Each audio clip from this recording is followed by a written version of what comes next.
اگرچہ ریاست میں سرکاری طور پر بجٹ بنانے کا دستور رائج ہو چکا تھا، لیکن مہاراجہ پرتاپ سنگھ کے ذاتی اخراجات کی تفصیل بصیغہ راز رکھی جاتی تھی۔ راج محل کے اخراجات کی ایک مد ٹٹی پن کہلاتی تھی۔ قضائے حاجت سے فارغ ہونے کے بعد مہاراجہ بہادر کو طہارت کرانے پر 3 ملازم مامور تھے۔ 2 ملازم 26 کی ململ کے ایک پورے تھان کو کھول کر اس کے دونوں سرے تھام کر ایک برآمدے میں کھڑے ہو جاتے تھے۔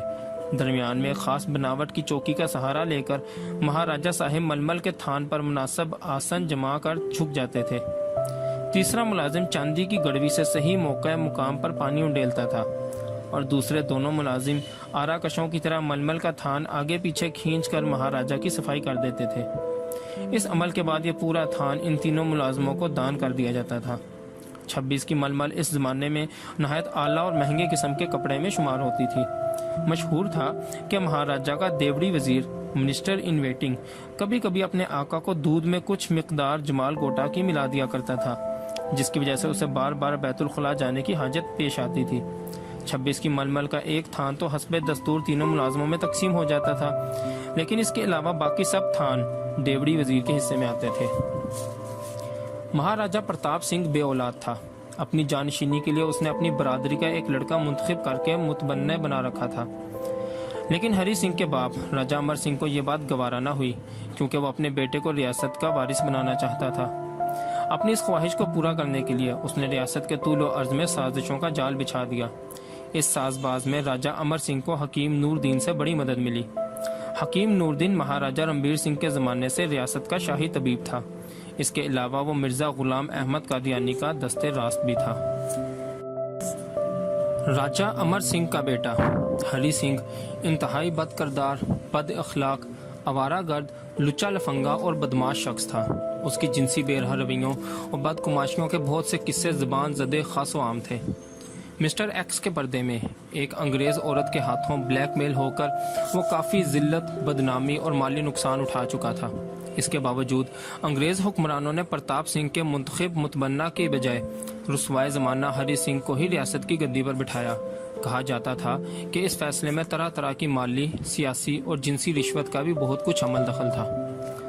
مہاراجہ ہری سنگھ 1925 میں گدی نشین ہو کر اپنے لہو و لعب اور عیش و نشاط کی بدمستیوں میں ایسا غرق ہوا کہ ریاست کے چھوٹے بڑے ڈوگرا ہندو ملازمین کو اپنی منمانی کارروائیاں کرنے کی کھلی چھٹی مل گئی۔ مسلمانوں کی آبادی 1 صدی سے زیادہ سکھوں اور ڈوگروں کی غلامی میں ہر طرح کے ظلم و ستم کا نشانہ بنی ہوئی تھی۔ اب ان کے مصائب میں کئی گنا مزید اضافہ ہو گیا۔ لیکن اسی زمانے میں مسلمانوں کی نئی نسل میں اچانک رد عمل کے ہجان نے سر اٹھانا شروع کر دیا۔ 1929 میں سری نگر میں شیخ عبداللہ نے ریڈنگ روم پارٹی کے نام سے ایک تنظیم قائم کی۔ اسی زمانے میں جموں میں بھی چودھری غلام عباس نے AR صاغر اور دیگر چند ساتھیوں کے ساتھ مل کر ینگ مینز مسلم ایسوسی ایشن کی بنیاد ڈالی۔ ان دونوں تنظیموں کا ظاہری سماجی لیکن باطن سیاسی تھا۔ انہوں نے ریاست کے مسلمان نوجوانوں کو ایک پلیٹ فارم پر مل بیٹھنے، اپنے ماحول کا جائزہ لینے اور معاشرے کی ناہمواریوں اور ناانصافیوں پر صدائے احتجاج بلند کرنے کا آہنگ سکھایا۔ مہاراجہ ہری سنگھ کا زیادہ وقت کلکتہ، بمبئی، لندن اور پیرس کے عشرت خانوں میں گزرتا تھا۔ میدان صاف پا کر ریاست کے ہندو اہلکاروں کی چیرہ دستیاں اس قدر بڑھ گئیں کہ اب وہ مسلمان رایا کے مال و دولت اور عزت و ناموس کے علاوہ ان کے دین اور ایمان پر بھی ہاتھ ڈالنے لگے۔ 1931 میں پہلے ریاسی میں ایک مسجد شہید کر دی گئی، پھر کوٹلی میں مسلمانوں کے ایک جمع غفیر کو زبردستی جمعہ کی نماز ادا کرنے سے روک دیا گیا۔ اس کے علاوہ جموں میں ایک ہندو پولیس کانسٹیبل نے جان بوجھ کر قرآن حکیم کی سخت بے حرمتی کی۔ ان واقعات نے ریاست بھر کے مسلمانوں میں شدید غم و غصے کی آگ بھڑکا دی۔ جگہ جگہ احتجاجی جلسے اور جلوس شروع ہو گئے۔ خاص طور پر سری نگر میں عبد القدیر نامی ایک شعلہ بیاں مقرر نے بڑے بڑے جلسوں میں تقریریں کر کے مہاراجہ کی حکومت کی دھجیاں اڑا دی۔ اسے گرفتار کر کے جیل میں مقدمہ چلایا گیا۔ 13 جولائی 1931 کو مسلمانوں کے ایک جمع غفیر نے جیل کا محاصرہ کر کے مطالبہ کیا کہ انہیں عبد القدیر کے زیر سماعت مقدمہ کی کارروائی سننے کی اجازت دی جائے۔ اجازت دینے سے انکار کر کے مجمع کو منتشر کرنے کے لیے پولیس نے گولی چلا دی، جس میں 27 افراد ہلاک اور بے شمار زخمی ہوئے۔ شیخ عبداللہ اور چودھری غلام عباس گرفتار کر لیے گئے۔ 3 روز بعد پھر سری نگر میں فائرنگ ہوئی، جس میں دوبارہ مسلمانوں کا خون بہا۔ آزادی کے نام پر کشمیر کی سرزمین پر خون کی یہ قربانی آج تک بدستور جاری ہے۔ 13 جولائی کو ہر سال شہدائے کشمیر کی یاد بھی پابندی سے منائی جاتی ہے۔ سری نگر میں 13 جولائی کی وحشیانہ فائرنگ سے سارے برصغیر کے مسلمانوں میں بھی رنج و اضطراب کی لہر دوڑ گئی۔ سب سے پہلے لاہور میں خان بہادر رحیم بخش سیشن جج کی ملتان روڈ والی کوٹھی پر مشورہ کرنے کے لیے چند مسلمانوں کا ایک اجتماع ہوا۔ جموں کی ینگز مین مسلم ایسوسی ایشن کی نمائندگی کرنے کے لیے AR ساغر بھی اس میں شامل تھے۔ اس میں طے پایا کہ ہندوستان بھر کے سربراوردہ مسلمان اکابرین کو اکٹھا کر کے اس بارے میں کوئی متفقہ فیصلہ کیا جائے۔ چنانچہ 25 جولائی 1931 کو شملہ میں فیئر ویو نام کی ایک 2 منزلہ کوٹھی میں ایک میٹنگ کے نتیجے میں آل انڈیا کشمیر کمیٹی قائم کی گئی۔ اس میٹنگ میں جو حضرات شامل ہوئے ان میں علامہ اقبال، نواب سر ذوالفقار علی، خواجہ حسن نظامی، نواب کنجپورہ، نواب باغبت، سید محسن شاہ، خان بہادر شیخ رحیم بخش، عبد الرحیم درد، سید حبیب، اسماعیل غزنوی، صاحبزادہ عبداللطیف اور AR ساغر کے نام سر فہرست تھے۔ چند دوسرے حضرات کے علاوہ وادی کشمیر کے ایک نمائندے غالباً میرک شاہ بھی اس میٹنگ میں شریک ہوئے تھے۔ بدقسمتی سے صدارت مرزا بشیر الدین محمود نے کر ڈالی اور آل انڈیا کشمیر کمیٹی کے صدر بھی وہی بن بیٹھے۔ یہ قادیانیوں کی ایک سوچی سمجھی چال ثابت ہوئی۔ اس کمیٹی کے قائم ہوتے ہی مرزا بشیر الدین محمود نے ہر خاص و عام کو یہ تاثر دینا شروع کر دیا کہ ان کی صدارت میں اس کمیٹی کو قائم کر کے ہندوستان بھر کے سرکردہ مسلمان اکابرین نے ان کے والد مرزا غلام احمد قادیانی کے مسلک پر مہر تصدیق ثبت کر دی ہے۔ اس شر انگیز پروپیگنڈا کے جلوں میں قادیانیوں نے انتہائی عجلت کے ساتھ اپنے مبلغین کو جموں کشمیر کے طول و عرض میں پھیلانا شروع کر دیا تاکہ وہ ریاست کے سادہ لوح عوام کو ورغلا کر انہیں اپنی خود ساختہ نبی کا حلقہ بگوش بنانا شروع کر دیں۔ یہ مہم کافی کامیاب رہی۔ کئی دوسرے مقامات کے علاوہ خاص طور پر شوپیاں میں مسلمانوں کی خاصی تعداد قادیانی بن گئی۔ پونچھ کے شہر میں بھی مسلمانوں کی اکثریت نے قادیانی مذہب اختیار کر لیا۔ یہ خبر سنتے ہی رئیس الاحرار مولانا عطا اللہ شاہ بخاری پونچھ شہر پہنچے اور اپنی خطیبانہ آتش بیانی سے قادیانیت کے ڈھول کا ایسا پول کھولا کہ شہر کی جو آبادی مرزئی بن چکی تھی وہ تقریباً ساری کی ساری طیب ہو کر از سر نو مشرف با اسلام ہو گئی۔ آل انڈیا کشمیر کمیٹی کی صدارت کی آڑ میں مرزا بشیر الدین محمود کی یہ چال بازیاں اور حرکات دیکھ کر علامہ اقبال نے شملہ والی کشمیر کمیٹی سے اپنی علیحدگی کا اعلان کر دیا۔ اس کے بعد انہوں نے کشمیر کے متعلق اس تحریک کی آنت اور سرپرستی فرمانا شروع کر دی جو مجلس احرار نے بطور خود نہایت جوش و خروش سے شروع کر رکھی تھی۔ 14 اگست 1931 کو جموں شہر میں پہلی بار کشمیر ڈے منایا گیا۔ AR ساغر اور ان کے دیگر رفقائے کار نے یہ پروگرام بنایا تھا کہ ریزیڈنسی روڈ پر انجمن اسلامیہ کے احاطے سے مسلمانوں کا ایک جلوس مرتب کر کے شہر بھر میں گھمایا جائے۔ ریاستی حکومت تک یہ خبر پہنچی تو انہوں نے ڈوگرا فوج کو پہلے ہی سے وہاں پر بھیج دیا تاکہ یہ جلوس نکلنے ہی نہ پائے۔ جلوس کے منتظمین نے خفیہ پیغام رسانی سے کام لے کر انجمن اسلامیہ کے احاطے کے بجائے جامع مسجد میں مسلمانوں کا جمع غفیر اکٹھا کر لیا۔ ڈوگرا حکومت نے صورتحال بھانپ کر ایک مسلمان مجسٹریٹ کو مسجد کے باہر تعینات کر دیا کہ مزید مسلمان مسجد میں داخل نہ ہونے پائیں۔ AR ساغر جب مسجد میں جانے لگے تو مجسٹریٹ نے انہیں روکا اور پوچھا، تم اس وقت مسجد میں کیا کرنے جا رہے ہو؟ ساغر نے جواب دیا کہ وہ نماز ادا کرنے کے لیے مسجد میں جا رہے ہیں۔ صبح کے 8 یا 8:30 کا وقت تھا۔ مجسٹریٹ نے پوچھا، یہ کون سی نماز کا وقت ہے؟ ساغر صاحب نے حاضر جوابی سے کام لے کر کہا، میں نماز اشراق پڑھنے جا رہا ہوں۔ مسجد میں داخل ہو کر ساغر صاحب اور ان کے ساتھیوں نے جمع شدہ مسلمانوں کا جلوس مرتب کیا اور اللہ اکبر کے نعرے لگاتا ہوا جلوس مسجد سے برآمد ہوا۔ اس وقت تک نیزوں سے مسلح ڈوگرا فوج کا ایک دستہ بھی میجر محمد خان کی کمان میں وہاں پہنچ گیا تھا۔ مسلمان میجر نے ڈوگرا فوجیوں کو حکم دیا کہ جلوس منتشر کرنے کی خاطر وہ اپنے نیزے سے کسی شخص کو زخمی نہ کریں بلکہ ڈرا دھمکا کر جلوس روک دیں۔ مسلمان ہونے کے ناطے سے میجر محمد خان نے یہ حکم تو صریحاً اپنی ذمہ داری پر دیا تھا، لیکن کسی طرح ڈوگرا فوجیوں کو یہ تاثر بھی دے دیا کہ حکومت کا بھی یہی منشا ہے۔ اس واقعے کے بعد جب حکام بالا اور مہاراجہ تک یہ خبر پہنچی تو مسلمانوں کے ساتھ اس ہمدردانہ رویے کی پاداش میں میجر محمد خان کو فوری طور پر فوج سے نکال دیا گیا۔ زندگی کے آخری 8-10 برس انہوں نے پاکستان میں انتہائی گمنامی اور مفلسی کی حالت میں گزارے۔ کچھ عرصہ انہوں نے جہلم میں لکڑی کے ٹھیکیداروں کے گوداموں کی چوکیداری کر کے گزر اوقات کی۔ یہ بات انتہائی شرمناک ہے کہ حکومت پاکستان یا آزاد جموں کشمیر کی حکومت میں کسی کو یہ خیال تک نہ آیا کہ میجر محمد خان جیسے مرد مجاہد کی قربانی اور خدمت بھی ہماری آنت کی مستحق ہے۔ یہ عجیب حسن اتفاق ہے کہ 14 اگست 1931 کو پہلی بار کشمیر ڈے منایا گیا تھا۔ عین 16 برس بعد 1947 میں اسی تاریخ کو پاکستان کا قیام بھی وجود میں آیا۔ اب 14 اگست کو ہر سال پاکستان ڈے منایا جاتا ہے، لیکن یوم پاکستان کا جشن آزادی اس وقت تک ہرگز شرمندہ تکمیل نہیں ہو سکتا جب تک کشمیر کا ایک بڑا حصہ بھارت کے قبضہ استبداد سے آزاد نہیں کروایا جاتا۔ علامہ اقبال کی سرپرستی میں تحریک کشمیر کی رہنمائی مرزا بشیر الدین محمود کی کشمیر کمیٹی سے نکل کر مجلس احرار میں آ گئی تو قادیانیوں نے متوازی خطوط پر اپنی کمیٹی چلانے کے لیے بہت ہاتھ پاؤں مارے، لیکن احراریوں کے مقابلے میں ان کی دال نہ گل سکی۔ کسی وجہ سے جس کا مجھے علم نہیں، قادیانی عرصہ دراز سے کشمیر پر اپنا تسلط جمانے کا خواب دیکھتے چلے آئے ہیں۔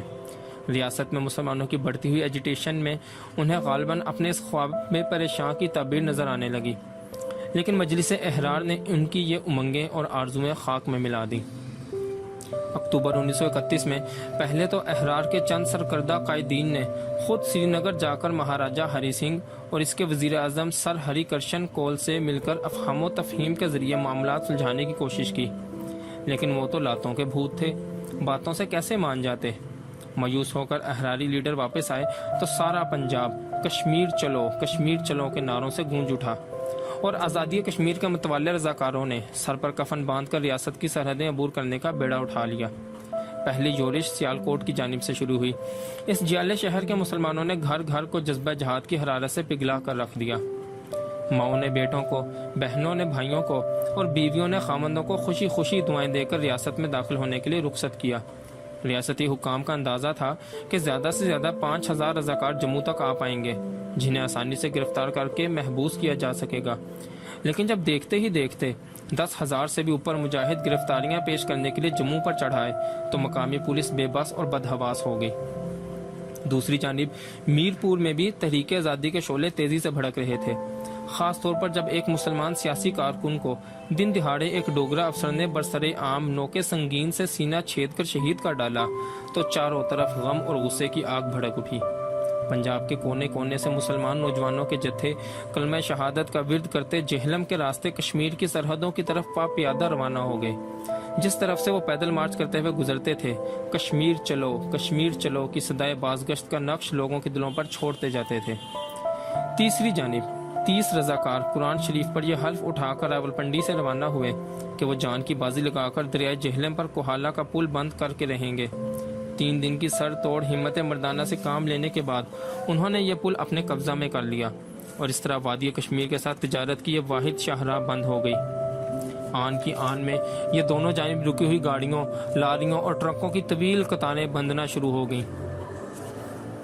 کچھ رضاکاروں نے گرداسپور اور گجرات کی جانب سے بھی اپنی جلغار شروع کی، لیکن ان علاقوں میں ہندو آبادی کی اکثریت تھی، اس لیے یہ محاذ کامیابی سے ہمکنار نہ ہو سکے۔ مہاراجہ کشمیر کی درخواست پر ہندوستان کی برطانوی حکومت بھی لنگر لنگوٹ کس کر میدان میں اتر آئی۔ چنانچہ رضاکاروں کو کشمیر میں داخل ہونے سے روکنے کے لیے اب صوبہ پنجاب میں بھی ان کی گرفتاریاں عمل میں آنے لگیں۔ پنجاب کی جیلیں بھی بہت جلد اٹا بھر کر کم پڑ گئیں۔ شدید بد انتظامی اور ضروری سامان کی کمیابی کی وجہ سے کئی درجن رضاکار نمونیا میں مبتلا ہو کر جیلوں ہی میں وفات پا گئے۔ کئی مقامات پر جیلوں میں جگہ کی قلت کی وجہ سے پولیس والے بہت سے نئے گرفتار شدہ رضاکاروں کے گلے میں تختیاں لٹکا کر احرار کے دفتروں میں چھوڑ جاتے تھے تاکہ جگہ خالی ہونے پر انہیں جیلوں میں لے جائیں۔ اندازہ ہے کہ صرف پنجاب سے تقریباً 45,000 نوجوان گرفتار ہوئے، 5,000 سے زائد رضاکار دوسرے صوبوں سے بھی شامل ہوئے۔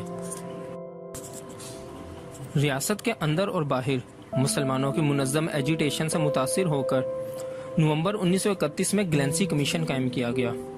سر بی جے گلینسی اس کے صدر اور غلام محمد عیسائی، پنڈت پریم ناتھ بزاز اور چودھری غلام عباس اس کے ممبر تھے۔ کمیشن کے مقاصد میں ریاست کے مسلمانوں کی حالت زار کا جائزہ لے کر ان کے حقوق کی نشاندہی کرنا اور جولائی کی پولیس فائرنگ کے صحیح قوائف کی تحقیقات کرنا شامل تھے۔ دیگر کئی اقدامات کے علاوہ اس کمیشن نے ریاست میں ایک قانون ساز اسمبلی قائم کرنے کی بھی پرزور سفارش کی۔ ہندوستان میں انگریزوں کے پولیٹیکل ڈپارٹمنٹ کے دباؤ سے مجبور ہو کر مہاراجہ ہری سنگھ نے انتہائی بے دلی سے یہ سفارش قبول کر کے ایک اسمبلی قائم کر ڈالی، جس کا فریضہ حکومت کو فقط مشورہ دینا تھا۔ اس سے زیادہ اس نام نہاد اسمبلی کے پاس کوئی خاص اختیار نہ تھا۔ 75 اراکین کی اس اسمبلی میں صرف 33 ممبر انتخاب کے ذریعے لیے جاتے تھے، 21 مسلمان اور 12 غیر مسلم، باقی 42 ممبر حکومت خود نامزد کرتی تھی۔ اس طرح اس نوعیت کی محدود مشاورتی اسمبلی میں بھی ریاستی حکومت کے اپنے نامزد کردہ اراکین کی تعداد منتخب ممبروں کی تعداد سے کہیں زیادہ تھی۔ گلینسی کمیشن کے قیام کے ایک برس بعد 1933 میں سری نگر پتھر مسجد میں جموں و کشمیر مسلم کانفرنس کی بنیاد ڈالی گئی۔ شیخ محمد عبداللہ اس کے صدر اور چودھری غلام عباس جنرل سیکرٹری منتخب ہوئے۔ 1935 میں جب اسمبلی کے لیے پہلی بار انتخابات ہوئے تو شیخ محمد عبداللہ مسلم کانفرنس کے ٹکٹ پر کامیاب ہو کر اسمبلی میں شامل ہوئے۔ 7 برس تک شیخ صاحب اور چودھری غلام عباس کا گہرا اور پرخلوص اور برادرانہ باہمی تعاون اور ساتھ رہا۔ مسلم کانفرنس کے پلیٹ فارم سے ان دونوں رہنماؤں نے پیادہ چل چل کر ریاست کے چپے چپے میں عوام الناس میں سیاسی بیداری کی زبردست روح پھونکنے کا شاندار کارنامہ سر انجام دیا۔ ان دنوں شیخ صاحب اپنی تقریر قرآن حکیم کی قرات اور اس کے بعد نعت رسول مقبول صلی اللہ علیہ وآلہ وسلم سے شروع کرتے تھے۔ ان کی آواز لحن داؤدی کا سما باندھ دیتی تھی۔ ان کی تقریر میں آتش بیانی کوٹ کوٹ کر بھری ہوتی تھی۔ اسی طرح چودھری غلام عباس بھی سادگی، خوش بیانی، سلاست اور جذبات کی فراوانی کا بے حد خوبصورت مجسمہ تھے۔ ان دونوں کی تقریروں کو لوگ سحر زدہ سامعین کی طرح مبہوت ہو کر سنتے تھے، تڑپتے تھے اور بعض دھاڑے مار مار کر روتے تھے۔ اس قسم کے جلسے میں نے زندگی بھر میں اور کہیں نہیں دیکھے۔ ان دونوں حضرات کے علاوہ ایسے جلسوں میں اے آر ساغر کی آتش بیانی بھی فصاحت و بلاغت کی لاجواب فضا باندھ دیتی تھی۔ مسلمان عوام کو ریاست کے طول و عرض میں اس طرح بیدار اور منظم ہوتے دیکھ کر ہندوؤں کے پیٹ میں بھی مروڑ اٹھا اور انہوں نے ڈوگرا حکام سے مل کر ہندوستان سے ایک جارحانہ ہندو تحریک راشٹریہ سیوم سیوک سنگھ RSS کو دعوت دی کہ وہ جموں کشمیر میں بھی اپنے اڈے قائم کرنا شروع کر دے۔ چنانچہ مسلم کانفرنس کے قیام کے 2 برس بعد 1934 میں RSS نے اپنا کام شروع کیا اور دیکھتے ہی دیکھتے سری نگر، جموں، میرپور، کوٹلی، سامبا، اودھمپور اور کٹھوعہ کے علاوہ دیگر کئی مقامات پر بھی اپنے اکھاڑے قائم کر لیے۔ بظاہر ان کا مقصد یہ نظر آتا تھا کہ ہندو نوجوانوں کی جسمانی ورزشوں کے لیے یہ جمناسٹک کلب قائم کیے گئے ہیں، لیکن در حقیقت ان اڈوں کا بنیادی مقصد یہ تھا کہ مسلمانوں کے ساتھ نبرد آزما ہونے کے لیے ریاست کی ہندو اقلیت کو جنگی تربیت دے کر کیل کانٹے سے لیس کر دیا جائے۔ ادھر عوامی سطح پر یہ راشٹریہ سیوم سیوک سنگھ نے اپنا کام شروع کیا، ادھر آل انڈیا کانگریس کی قیادت نے شیخ عبداللہ پر ڈورے ڈالنے شروع کر دیے۔ اس سیاسی مہم کے سرغنہ مہاتما گاندھی اور پنڈت جواہر لال نہرو بنفس نفیس پیش تھے۔ یہ تو غالباً وثوق سے کوئی نہیں کہہ سکتا کہ کانگریس کے کیوپڈ دیوتا نے شیخ صاحب کے دل پر کیا کیا تیر چلائے، لیکن یہ بات سب جانتے ہیں کہ مسلم کانفرنس کی 7 سالہ بے تاج بادشاہی کے بعد 1939 میں شیخ عبداللہ سیاست اسلامیہ کے ہمالیہ کی چوٹی سے لڑک کر منہ کے بل گرے اور ہندو کانگریس کی جھولی میں دھم سے آ پڑے۔ زوال کے اس عمل میں ان کے چہرے پر سجی ہوئی نہایت خوبصورت اور دیدہ زیب ریش مبارک آنن فانن غائب ہو گئی اور ان کے سر کی سج دھج ایک سرخ رنگ کی ترکی ٹوپی سے بھی راستے میں کہیں گر کر کانگریس کی گنگا ماتا میں ڈوب گئی۔ مسلم کانفرنس سے رشتہ توڑ کر شیخ صاحب نے آل انڈیا کانگریس سے فیضان اور وجدان اور رہنمائی حاصل کر کے جموں و کشمیر نیشنل پارٹی کا ڈول ڈالا۔ یہ پارٹی شروع ہی سے آل انڈیا کانگریس کی داسی بنی رہی ہے۔ اس کے برعکس چودھری غلام عباس کی قیادت میں جموں و کشمیر مسلم کانفرنس نے ہمیشہ پاکستان کے ساتھ غیر مشروط وفاداری سے ساتھ دیا ہے۔ شیخ محمد عبداللہ کی اس کایا کلپ کے بارے میں وقتاً فوقتاً طرح طرح کی قیاس آرائیاں اور افواہیں جنم لیتی رہی ہیں۔ اس زمانے میں ایک افواہ جو ریاست کے طول و عرض میں انتہائی شدت سے گردش کر رہی تھی، اس کا تعلق جموں و کشمیر کے وزیر اعظم سر گوپال سوامی آئنگر سے تھا۔ یوں تو یہ حضرت انڈین سول سروس کے افسر تھے، لیکن در پردہ کانگریسیوں کے ساتھ بھی گہری ساز باز رکھتے تھے۔ غالباً یہی وجہ ہے کہ آزادی کے بعد وہ بھارت کی کابینہ میں بھی شامل کر لیے گئے تھے۔ مشہور ہے کہ شیخ عبداللہ کو کانگریس کی جھولی میں ڈالنے کے لیے وزیر اعظم کی حیثیت سے انہوں نے انواع و اقسام کی ریشہ دوانیوں سے کام لیا۔ ان میں سے ایک افواہ یہ گرم تھی کہ کسی ہیر پھیر سے انہوں نے شیخ صاحب کو 2 کروڑ روپے کا جنگلات کا ٹھیکہ بھی دے دیا تھا، واللہ عالم۔ برِ صغیر میں جوں جوں حصول پاکستان کا مطالبہ زور پکڑتا گیا، ریاست میں بھی مسلمانوں کی واحد نمائندہ جماعت کی حیثیت سے مسلم کانفرنس کا پلہ اسی رفتار سے بھاری ہوتا گیا۔ 1945 کے انتخابات میں مسلم کانفرنس نے مسلمانوں کی 80% نشستیں جیت لیں۔ مسلمانوں کی سیاسی بیداری کا یہ حال دیکھ کر ڈوگرا حکومت بدحواس ہو گئی اور انہوں نے فوری طور پر ریاست میں ہر قسم کی سیاسی سرگرمیوں پر پابندیاں عائد کر دیں۔ فقط راشٹریہ سیوم سیوک سنگھ کو ہر قسم کے جلسے کرنے اور جلوس نکالنے کی آزادی تھی۔ اکتوبر 1946 میں مسلم کانفرنس نے سیاسی پابندیوں کی خلاف ورزی کرنے کی کوشش کی تو اس کے تمام رہنماؤں اور بے شمار کارکنوں کو بغیر مقدمہ چلائے گرفتار کر کے جیل میں ڈال دیا۔ 3 جون 1947 کو جب تقسیم ہند کا فارمولہ منظور ہوا تو برِ صغیر کی 562 ریاستوں کو آزاد چھوڑ دیا گیا تھا کہ وہ اپنی جغرافیائی اور معاشیاتی حقائق کے پیش نظر اپنی اپنی آبادی کی خواہشات کے مطابق بھارت یا پاکستان سے الحاق کر لیں۔ ریاست جموں کشمیر کی آبادی 80% مسلمانوں پر مشتمل تھی۔ اس کی سرحدوں کے 600 میل مغربی پاکستان کے ساتھ مشترک تھے۔ ریاست کی واحد ریلوے لائن سیالکوٹ سے گزرتی تھی اور بیرونی دنیا کے ساتھ ڈاک اور تار کا نظام بھی مغربی پاکستان کے ذریعے قائم تھا۔ ریاست کی دونوں پختہ سڑکیں راولپنڈی اور سیالکوٹ سے گزرتی تھیں اور کشمیر کی تمام درآمدات اور برآمدات کا راستہ بھی پاکستان سے وابستہ تھا۔ ان سب حقائق کے پیش نظر ریاست جموں کشمیر کا پاکستان کے ساتھ الحاق لازمی طور پر ایک قدرتی اور منطقی فیصلہ ہونا چاہیے تھا، لیکن مہاراجہ ہری سنگھ اور کانگریسی لیڈروں کے دلی عزائم اس فیصلے کے بالکل برعکس تھے۔ اپنے ان مذموم عزائم کو عملی جامہ پہنانے کے لیے انہوں نے لارڈ ماؤنٹ بیٹن کے ساتھ مل کر سازشوں کا ایسا جال بنا جس کے پھندے میں مقبوضہ ریاست کے بے بس اور مظلوم باشندے آج تک بری طرح گرفتار ہیں۔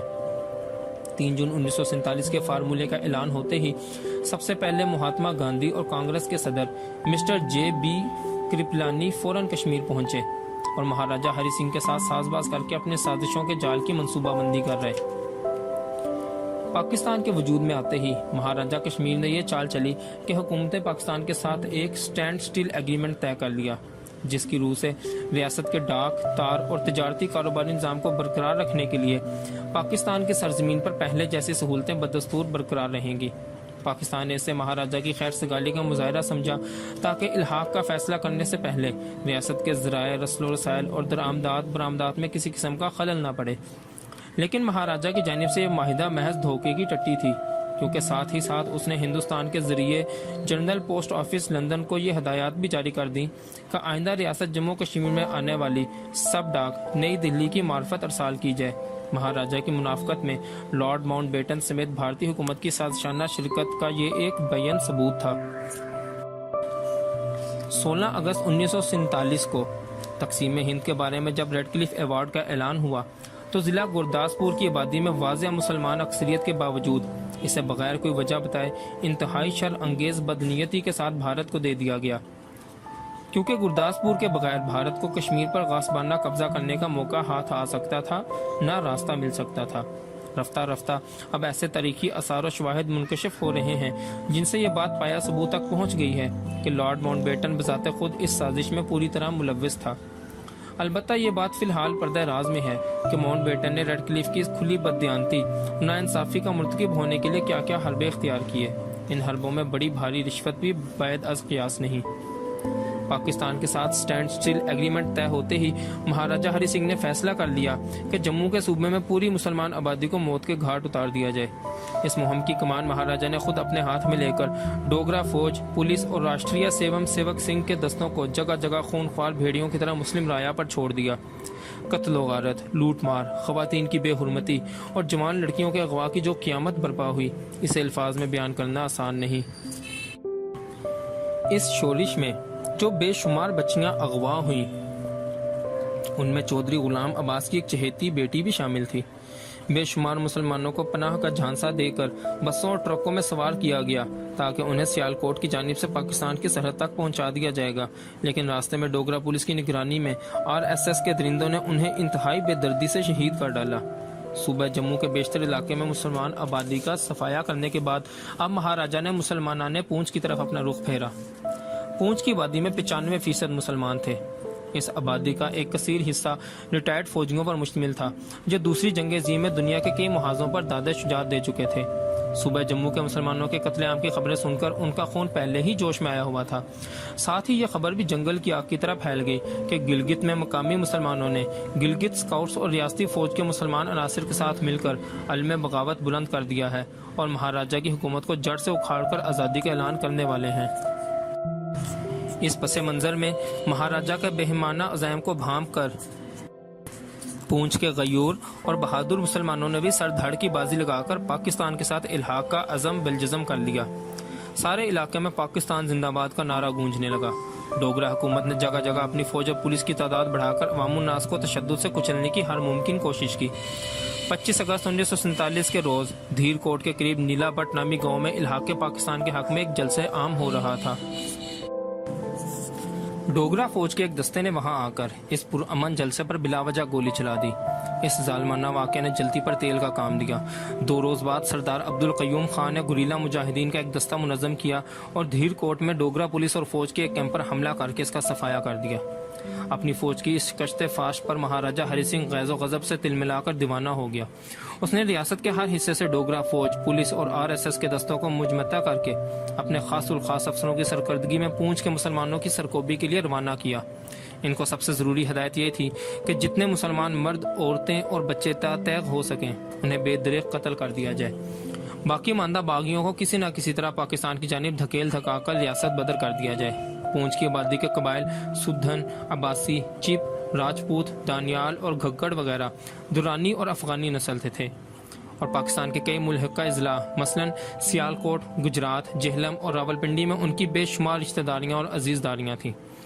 ڈوگرا فوج اور راشٹریہ سیوم سیوک سنگھ کے تیور دیکھ کر بہت سے مقامی مسلمانوں نے اپنی خواتین اور بچوں کو پاکستان میں اپنے رشتہ داروں اور دوستوں کے ہاں بھیج دیا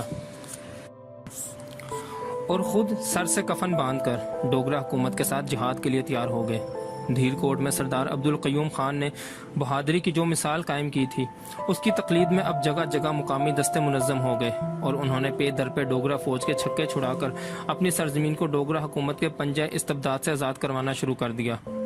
کپتان حسن خان اور سخی دلیر نے اپنے اپنے گوریلا دستوں کے ساتھ دریائے جہلم پر لچھمن پتن پل پر متعین ڈوگرا فوج پر حملہ کر دیا اور کئی گھنٹے کی شدید دست بدست جنگ کے بعد پل کو صحیح سالم اپنے قبضے میں لے لیا۔ ڈوگرا فوج پسپا ہو کر پلندری کی طرف بھاگی تو کپتان حسن خان نے تعاقب کر کے اسے وہاں سے بھگا کر پونچھ شہر کی جانب دھکیل دیا۔ پونچھ شہر کے نزدیک تولی پور کے مقام پر ایک اور شدید مارکا ہوا جس میں ڈوگرا فوج نے ایک بار پھر منہ کی کھائی۔ اس مارکے میں کپتان حسن خان نے بھی جام شہادت نوش کیا۔ لچھمن پتن کا نام اب آزاد پتن ہے۔ یہاں پر دریائے جہلم پر واقع پل مجاہدین کے قبضے میں آنے کے بعد ان کا رابطہ کوہٹا کے راستے راولپنڈی کے ساتھ براہ راست قائم ہو گیا۔ میجر بوستان خان نے اپنے گوریلا دستے سے مونگ کے مقام پر حملہ کر کے وہاں پر مقیم ڈوگرا فوج کی کمپنی کو مار بگایا۔ اس کے جواب میں راولا کوٹ کے ڈوگرا کمانڈر نے سارے علاقے میں قتل عام کا حکم دے دیا اور گاؤں گاؤں میں ایک ایک گھر کو نظر آتش کرنا شروع کر دیا۔ یہ آتش زنی اس قدر شدید اور وسیع پیمانے پر تھی کہ اس کے شعلے پاکستان میں مری کے باشندوں کو بھی نظر آتے تھے۔ میجر بوستان خان نے ہمت نہ ہاری اور اس کے مٹھی بھر مجاہدین ڈوگرا فوج کو قدم قدم پر پسپا ہونے پر مجبور کرتے رہے۔ کیپٹن فیروز خان نے اپنے مجاہدین کے گروپ کی مدد سے تڑاڑ خیل، دیوی گلی اور حجیرہ کو آزاد کرا کے پونچھ شہر کا محاصرہ کر لیا جو کم و بیش 1 برس تک جاری رہا۔ میجر نصر اللہ نے کچھ سابقہ فوجیوں کو منظم کر کے راولا کوٹ میں ڈوگرا فوج کی مضبوط چھاؤنی پر حملہ کیا اور ادھر ادھر دیہات میں بکھری ہوئی پلٹونوں کو گھیر گھار کر ان کا مکمل صفایا کر دیا۔ مجاہدین کی اس پیش رفت کی تاب نہ لا کر ڈوگرا فوج راولا کوٹ سے بھاگ اٹھی اور پونچھ شہر میں جا کر پناہ گزین ہو گئی۔ ان جنگی کارروائیوں کا نتیجہ یہ نکلا کہ پونچھ شہر اور اس کے گرد و نواح کا تھوڑا سا رقبہ چھوڑ کر اب باقی سارا علاقہ آزاد تھا۔ یہ آزادی مٹھی بھر گوریلا لیڈروں نے اپنے اپنے طور پر مقامی مجاہدین کو منظم کر کے جسم و جان کی بے مثال قربانیاں دے کر اللہ تعالیٰ کے فضل سے حاصل کی تھی۔ ان کے پاس نہ کوئی خزانہ تھا جس سے لڑنے والوں کی تنخواہیں ادا کی جاتی اور نہ ان کے پاس کوئی رسد گاہیں تھیں جہاں سے کھانے پینے اور گولہ بارود کا سامان باقاعدگی سے محاذ جنگ پر پہنچایا جا سکتا۔ ان کے پاس کوئی فوجی GHQ بھی نہیں تھا۔ جہاں سے سپاہیوں کی وردی، آلات حرب اور مرکزی جنگی حکمت عملی کے متعلق ہدایات جاری کی جا سکتی۔ گوریلا لیڈروں اور مجاہدین فقط ایک جذبے سے سرشار تھے۔ ان کے دلوں میں ایک بے لوث اور سچا جذبہ جہاد موجزن تھا۔ وہ اپنے پھٹے پرانے کپڑوں اور ٹوٹے پھوٹے جوتے پہن کر اپنے سے کئی گنا زیادہ مضبوط اور مسلح دشمن سے دن رات بے جگری سے لڑتے تھے۔ بھادو 12 کے طوفان میں وہ کئی روز اپنی خندقوں میں بھوکے پیاسے پڑے رہتے تھے۔ ان کے معصوم بچے یا ان کی مائیں، بہنیں اور بیویاں اپنے سروں پر راشن لاد کر کئی میل پا پیادہ چلتی تھیں اور دشمن کی نظر بچا کر اپنے لڑنے والے مجاہدوں کو رسد کا سامان پہنچا دیا کرتی تھیں۔ برف باری کے دنوں میں پاؤں میں صحیح جوتے نہ ہونے کی وجہ سے کئی مجاہدوں اور رسد لے کر آنے جانے والے بچوں اور خواتین کے پاؤں متورم ہو کر لہو لہان ہو جاتے تھے، لیکن ان کے دل میں بھڑکنے والا جہاد کا شعلہ کبھی مدھم نہ پڑتا تھا۔ جب پونچھ کا بیشتر علاقہ آزاد ہو کر ڈوگرا حکومت کی لعنت سے پاک ہو گیا تو رفتہ رفتہ چاروں طرف پھیلے ہوئے گوریلا لیڈروں اور مجاہدین کا بھی آپس میں رابطہ ہوتا گیا، اور 1947 کے ماہ اکتوبر کے وسط میں انہوں نے باہمی تعاون سے ایک مرکزی جنگی کونسل قائم کر لی۔ اس کے بعد آزاد شدہ علاقے کا نظم و نسق سنبھالنے کے لیے 24 اکتوبر 1947 کو جموں کشمیر حکومت کا قیام عمل میں آیا، جس کے پہلے صدر سردار محمد ابراہیم خان تھے۔ اس حکومت کے قیام ہونے کے بعد مجاہدین آزادی نے باقاعدہ منظم ہو کر ڈوگرا حکومت کے رہے سہے اقتدار کا قلع کما کرنا شروع کر دیا، اور دیکھتے ہی دیکھتے 10,000 مربع میل سے زیادہ رقبہ آزاد کرا لیا۔ ان میں وہ مارکے خاص طور پر نمایاں ہیں جن میں کامیاب ہو کر بھیمبر، میرپور، کوٹلی، مینڈھر، راجوری اور نوشہرہ کو آزادی نصیب ہوئی۔ اس کے علاوہ پونچھ شہر کا طویل محاصرہ بھی ایک یادگار واقعہ ہے۔ ان تمام مارکوں میں آزاد کشمیر کے مجاہدین نے ڈوگرا فوج کے علاوہ ہندوستانی افواج کے ساتھ بھی سر توڑ مقابلہ کیا، کیونکہ ریاست کا بھارت کے ساتھ الحاق ہوتے ہی بھارتی مسلح افواج نے بھی فوراً کشمیر پر اپنا قبضہ جما لیا تھا اور اب برسر عام مجاہدین آزادی کے خلاف میدان جنگ میں اتر آئی تھیں۔ پونچھ میں اپنی حکمرانی کی بساط الٹتے دیکھ کر مہاراجہ ہری سنگھ کو اب جہلم وادی کی فکر دامنگیر ہوئی، جس کی آبادی 95% مسلمانوں پر مشتمل تھی۔ ان میں شیخ بھی تھے، مغل بھی اور پٹھان بھی۔ پٹھانوں میں ککی خیل افریدیوں، یوسف زئیوں اور مچھلی پوریوں کا تناسب خاص طور پر نمایاں تھا۔ یہ لوگ پہلے پہل درانیوں کے ساتھ کشمیر میں آئے تھے اور بعد میں یہیں پر آباد ہو گئے تھے۔ البتہ شمال مغربی صوبہ سرحد میں ان کے اپنے اپنے قبیلوں کے ساتھ گہرے مراسم اور رشتہ داریاں بدستور قائم رہیں۔ مہاراجہ ہری سنگھ نے مسلمانوں کی اس کثیر آبادی کو قابو میں رکھنے کے لیے سری نگر کے علاوہ وادی کے دوسرے اہم شہروں میں بھی ڈوگرا فوج اور راشٹریہ سیوم سیوک سنگھ کے بڑے بڑے گروہ جمع کر رکھے تھے۔ جموں اور پونچھ کے واقعات کی خبریں سن کر وادی کے مسلمان بھی اپنے درندہ صفت حکمران کے عزائم سے بے خبر نہ تھے۔ جیسے جیسے مختلف مقامات پر ڈوگرا فوج اور RSS کے مظالم مسلم رایا پر بڑھتے گئے، اسی رفتار سے مظفر آباد اور ٹیٹوال کے علاوہ وادی کے بہت سے باشندوں نے بھی اپنے بال بچوں کو محفوظ رکھنے کے لیے پاکستان کے سرحدی اور قبائلی علاقوں میں اپنے عزیزوں اور دوستوں کے پاس بھیجنا شروع کر دیا۔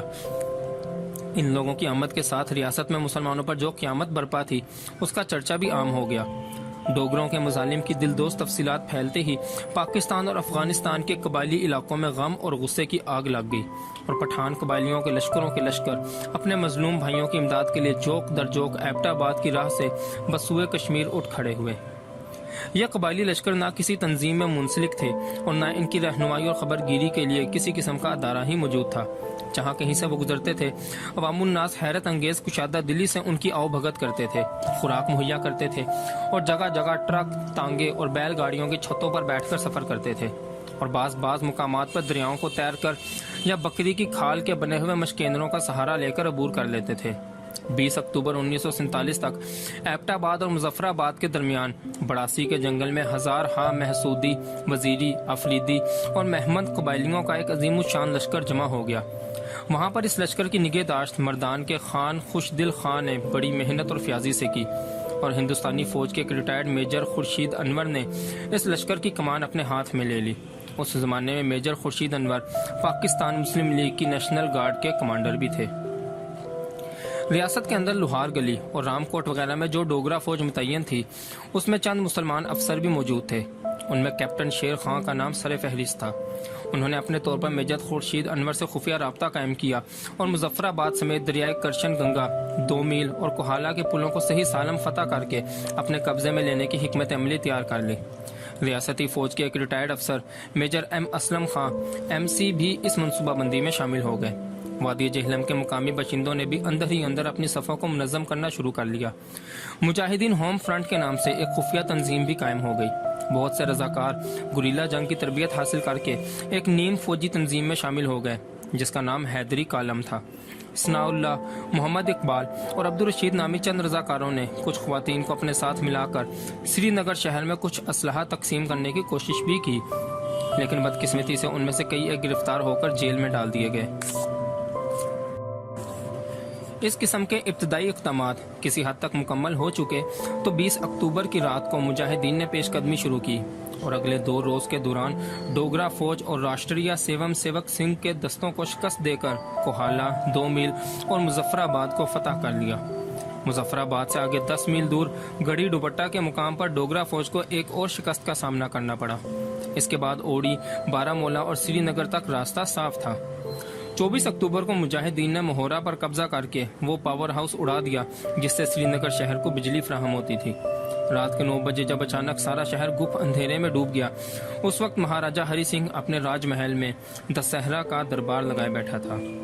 مہورہ سے مجاہدین کا لشکر بارہمولہ پہنچا تو دیکھا کہ ڈوگرا فوج اور RSS کے درندے اس شہر کو اپنے ہاتھوں تاخت و تاراج کر کے پہلے ہی وہاں سے بھاگ کھڑے ہوئے تھے۔ سری نگر کی طرف مجاہدین کی جلغار کی خبر پا کر انہوں نے بے شمار نہتے اور معصوم مسلمان شہریوں کو قتل کر ڈالا تھا، ان کے گھر لوٹ کر نظر آتش کر دیے تھے اور ایک عیسائی خانقاہ کے مکینوں اور اس کے ساتھ ملحق ہسپتال کے مریضوں تک کو اپنی بربریت کی سان پر چڑھانے سے گریز نہ کیا تھا۔ بارہمولہ کا شہر ملبے کا ڈھیر بنا پڑا تھا۔ وہاں سے سری نگر فقط 35 میل دور تھا۔ آگے کی جانب سڑک بالکل صاف تھی۔ دشمن کی طرف سے اب کسی مقام پر کسی قسم کی مزاحمت کا شائبہ تک موجود نہ تھا۔ مجاہدین کا لشکر فتح و نصرت کے ڈنکے بجاتا بارہمولہ تک آن پہنچا تھا۔ اب فقط چند گھنٹوں میں وہ آگے بڑھ کر سری نگر کے ہوائی اڈے کو قبضے میں لے کر اس مظلوم ریاست کے مسلمانوں کی تاریخ کا دھارا بدل سکتا تھا۔ قسمت کی خوبی دیکھیے، ٹوٹی کہاں کمند، 2-4 ہاتھ جبکہ لبے بام رہ گیا۔ مہاراجہ کے دسہرہ دربار کے عین درمیان مہورہ کا بجلی گھر مجاہدین کے ہاتھوں شکستہ ہو کر جب سری نگر کا شہر تاریکی میں ڈوب گیا تو ڈوگرا نسل کے ہندو راجپوت ہری سنگھ کو آنن فانن اپنی جان کے لالے پڑ گئے۔ اپنے محلات کا جس قدر بیش قیمت سامان وہ 8-10 ٹرکوں پر لاد سکتا تھا، انہیں ساتھ لے کر وہ راتوں رات بانہال روڈ کے راستے جموں کی طرف فرار ہو گیا۔ راستے میں جگہ جگہ رک کر اس نے اپنی ڈوگرا رایا کو خبردار کیا کہ راج ہاتھ سے نکلا جا رہا ہے، اس لیے وہ ریاست کی سرزمین پر مسلمانوں کی بغاوت کا سر کچلنے کے لیے تن من دھن کی بازی لگانے پر کمر بستہ ہو جائیں۔ جموں کا شہر اور اس کے مضافات مسلمان آبادی سے یکسر خالی ہو چکے تھے۔ اس مکمل ہندو ماحول کے حصار میں پہنچتے ہی بھگوڑے مہاراجہ نے بھارت سے مدد کی درخواست کی۔ اس کے جواب میں سردار ولبھ بھائی پٹیل اور لارڈ ماؤنٹ بیٹن کا منظور نظر مسٹر VP مینن ہوائی جہاز سے پرواز کر کے جموں پہنچا اور بھارتی حکومت کی جانب سے مہاراجہ ہری سنگھ کو دھمکی دی کہ اگر اس نے فوری طور پر اپنی ریاست کا ہندوستان سے الحاق نہ کیا تو اسے کسی قسم کی کوئی مدد نہ دی جائے گی۔ بزدل مہاراجہ نے بلا چون چرا گھٹنے ٹیک کر بھارت کے ساتھ الحاق کی درخواست پر دستخط کر دیے۔ لارڈ ماؤنٹ بیٹن نے جن الفاظ میں اس درخواست کو منظور کیا وہ درج ذیل ہیں: مائی ڈیئر مہاراجہ صاحب, Your Highness letter dated 26th October has been delivered to me by Mr. V.P. Menon. In the special circumstances mentioned by Your Highness, my government has decided to accept the accession of Kashmir state to the dominion of India. In consistence with their policy that in the case of any state where the issue of accession has been the subject of dispute, the question of accession should be decided in accordance with the wishes of the people of the state. It is my government's wish that as soon as law and order have been restored in Kashmir and her soil cleared of the invader, the question of the state's accession should be decided by a reference to the people. Meanwhile, in response to Your Highness' appeal for military aid, action has been taken today to send troops of the Indian Army to help your own forces to defend your territory and to protect the lives, property and honor of your people. My government and I note with satisfaction that Your Highness has decided to invite Sheikh Abdullah to form an interim government to work with your Prime Minister. I remain yours sincerely, Mountbatten of Burma, New Delhi, 27 October 1947. مندرجہ بالا خط پر lord Mount beaten کے دستخط کی سیاہی ابھی خشک بھی نہ ہوئی تھی کہ اسی روز صبح 9 بجے سے بھارتی ہوا بازوں نے ہندوستانی فوج کے دستے سری نگر کے ہوائی اڈے پر اتارنا شروع کر دیے. ایک دن میں 50 پروازیں یہ فرض ادا کرتی تھیں. ساتھ ہی گرداسپور کے راستے بھارتی فوج کی کثیر تعداد نے بھی صبح جموں میں مارچ کرنا شروع کر دیا. بھارت نے جنگی تیاریاں پہلے ہی سے مکمل کر رکھی تھیں. الحاق کے متعلق مہاراجہ کی درخواست محض ایک بہانہ تھی. اس بہانے کے ہاتھ آتے ہی بھارت نے اپنے جارحانہ عزائم پر فی الفور عمل درآمد شروع کر دیا. سری نگر کے ہوائی اڈے پر بھارتی افواج، اسلحہ اور ٹینک انڈین ایئر فورس کے جہازوں سے برآمد ہوتے ہی آزادی کشمیر کی جنگ کا پانسا اچانک پلٹ گیا. مجاہدین کے لشکر کا زیادہ حصہ 2 روز سے خواہ مخواہ بارہمولہ میں اٹکا ہوا تھا. اگر اس لشکر کا تھوڑا سا حصہ بھی یلغار کر کے سری نگر ایئرپورٹ پر قابض ہو جاتا تو بھارتی فوج وادی کشمیر پر تسلط جمانے میں کسی طرح بھی کامیاب نہ ہو سکتی تھی. اس کے برعکس مجاہدین کی ہمت ٹوٹ گئی. ان میں ایک طرح کی بھگدڑ مچ گئی اور وہ انتہائی غیر منظم طور پر اپنے علاقوں کی طرف واپس لوٹنا شروع ہو گئے. یہ صورتحال کیوں اور کیسے پیدا ہوئی، اس کا کوئی حتمی جواب مجھے نہیں مل سکا. اس بارے میں طرح طرح کے مفروضے، امکانات اور قیاس آرائیاں سننے میں آتی ہیں.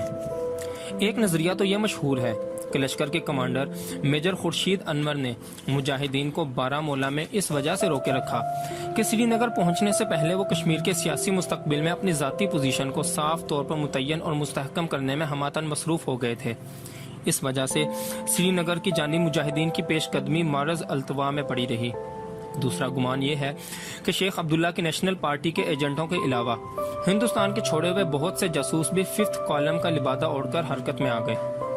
انہوں نے طرح طرح کے نفسیاتی حربوں سے کام لے کر مجاہدین کی صفوں میں اس قسم کی افواہیں پھیلا دی کہ ہندوستان کی منظم فوج کیل کانٹے سے لیس ہو کر میدان جنگ میں اتر آئی ہے. ہندوستان کے بمبار اور لڑاکا طیارے بھی مجاہدین کو اپنا نشانہ بنانے کے لیے پر تول رہے ہیں اور ان کی پسپائی کے راستے بھی رفتہ رفتہ بھارتی فوج کے قبضے میں آتے جا رہے ہیں. قبائلی لشکر 10 بدس گریلا جنگ لڑنے کے غازی تو ضرور تھے، لیکن 5th کالم کے ساتھ اس طرح کی نفسیاتی جنگ میں مقابلہ کرنا ان کے بس کا روگ نہ تھا. اس لیے بے بسی اور قسم پرسی کے عالم میں وہ بد نظمی اور انتشار کا شکار ہو کر پسپا ہونے پر مجبور ہو گئے.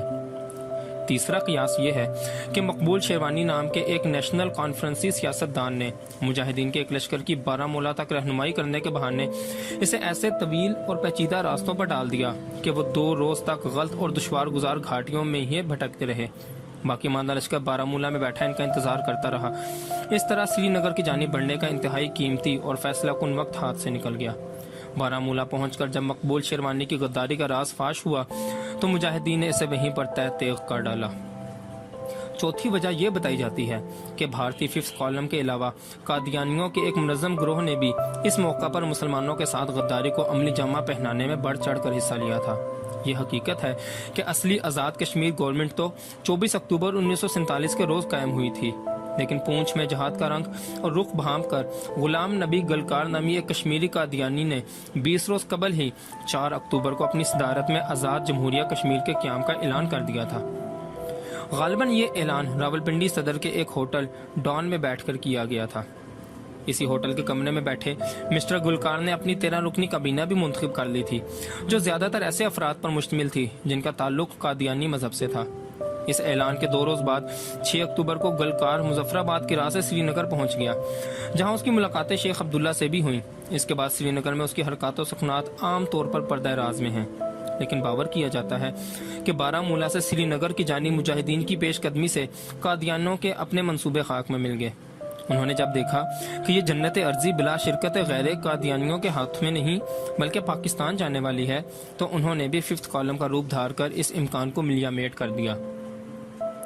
میرے خیال میں یہ سب اندازے اور قیاس آرائیاں اپنی اپنی جگہ کسی نہ کسی حد تک حقائق پر مبنی ہیں.